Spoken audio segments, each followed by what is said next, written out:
இல்லை உனக்கு எங்கெல்லாம் தெரியுதுடா? என்னடா தலையில உட்காந்துருக்க? நம்ம நாடே தலையில தான் உட்காந்துருக்கு, நான் மட்டும் என்ன? அது இழக்கட்டும்டா, நான் சொல்றதை கேளுடா. என்ன எதுக்குடா தேடிட்டு இருக்க? லே ஓட்டுக்கெல்லாம் காசு கொடுத்துக்கிட்டு இருக்கேன்டா. நாளாக வாங்கிட்டேன், உனக்கு கேட்டேன், அந்த தம்பியை கூட்டுவான்னு சொல்லிட்டாங்க.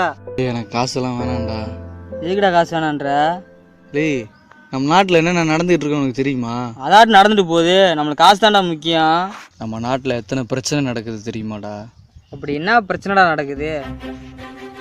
மாட்டு பிரச்சனை, நோட்டு பிரச்சனை, நீட்டு பிரச்சனை, சைட்லைட் பிரச்சனை, மீத்தேன் பிரச்சனை, நீட்டுணவு பிரச்சனை, 8 வழிச்சாலை, மீனவ பிரச்சனை, விவசாய பிரச்சனை, காவிரி பிரச்சனை, பொள்ளாச்சி பிரச்சனை, ஆணவ கோல பிரச்சனை, இவ்வளவு ஏன் வேட்டு வெடிக்க கூட பிரச்சனைடா. சரிடா, உனக்கு என்ன பிரச்சனை? நீ என்ன அவங்க வச்சியா? எதிர்பார்த்ததான்டா. அவங்க ஆட்சியில் நடந்த பிரச்சனை சொன்னால் இவங்க கட்சின்றதும், இவங்க ஆட்சியில் நடந்த பிரச்சனை சொன்னால் அவங்க கட்சின்றதும். நான் 2 பேர் கட்சியும் கிடையாதுடா.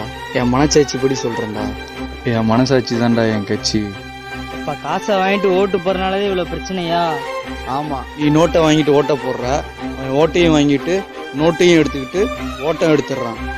சரிப்பா, நீ சொல்கிறதெல்லாம் கரெக்டு தான். நான் யாருக்கு ஓட்டு போகிறது? உங்கள் மனசுக்கிட்ட கேளுங்க, உங்கள் மனசாட்சிக்கிட்ட கேளுங்க, அது சொல்லும் யாருக்கு ஓட்டு போட.